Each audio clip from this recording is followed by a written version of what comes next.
Bonjour Catherine Lara. Bonjour. Dans un monde idéal, quel message serait porté par votre dernier album? Qu'est-ce que les gens ressentiraient? Au travers de la musique, je crois qu'on peut envoyer des bonnes ondes, des ondes positives, faites de tolérance, de générosité, de douceur, un message pacifique surtout. Vous dites que votre sang n'est pas juif, mais que votre âme l'est. Qu'est-ce que vous L'âme de mon aimeriez? violon surtout. Parce que vous savez que je dirais que le symbole de la musique juive, c'est le violon quand même. Moi j'aime toutes les cultures, vous savez, la richesse est partout. Et je dirais que il faudrait ouvrir sa porte très grand, qui aille de Mozart à effectivement un orchestre comme le Sirba Octet, qui m'accompagne dans ce dernier album, et qui est la musique yiddish, musique klezmer, la musique qui vient des pays ashkénazes. Je sais pas, ça peut être aussi celte, ça peut être africain, ça peut être de partout.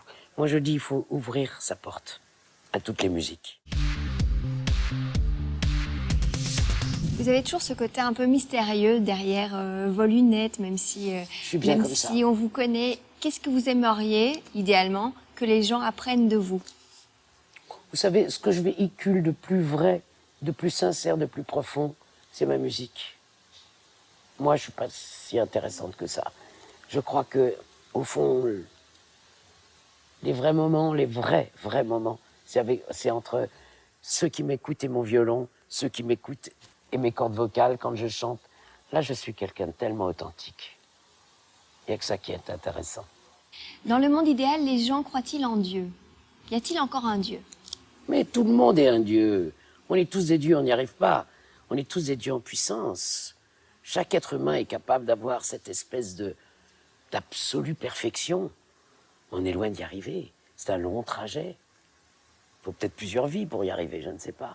Les gens croiraient en quoi, alors? Le Dieu, pour moi, chaque être humain, il y a toujours quelque chose de merveilleux chez chacun. Et on a le pire et le meilleur en nous, quoi. Et moi, j'ai envie d'aller chercher le meilleur, c'est ma route. Donc dans un monde idéal, les gens croiraient en eux-mêmes? Oui, et en l'autre.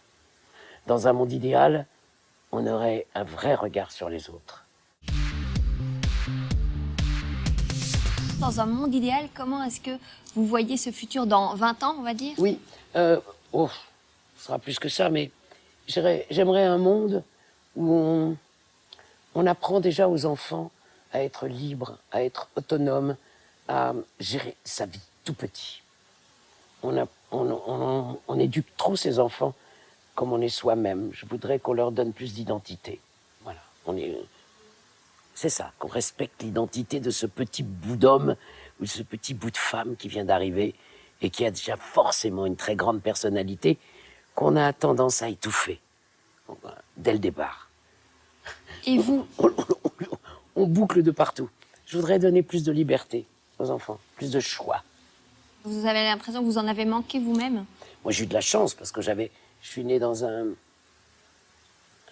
monde intelligent où on m'a laissé la liberté. Par exemple, j'ai dit à mon père un jour, je veux absolument jouer du violon. Il m'a acheté, il m'a offert un violon. Il m'a laissé travailler, puis à un moment donné, 3-4 mois plus tard, je dis non, je crois que c'est le piano. Finalement, c'est le piano. Il m'a laissé comme ça, chercher ma voix. On m'a donné la liberté. Et j'ai finalement choisi de jouer du violon. Je suis revenu au violon par envie, par désir. Et je trouve qu'on ne laisse pas assez le choix aux enfants. On leur impose une vie un peu trop enfermée dans des boîtes. Dans un monde idéal, qu'est-ce que les homosexuels auraient gagné en plus, en droit ou en possibilité? Dans un monde idéal, on n'aurait pas catalogué ces gens de homo ou d'hétéro. On les appellerait comment? Rien. Des gens qui s'aiment. Des gens. Des gens qui s'aiment, tout simplement. Dans un monde idéal, nous n'aurions pas de dénominateur. On en aurait un commun, qui est l'amour. Ça s'appellerait l'amour, tout court. Merci Catherine Lara. Merci à vous. Merci beaucoup. Merci beaucoup.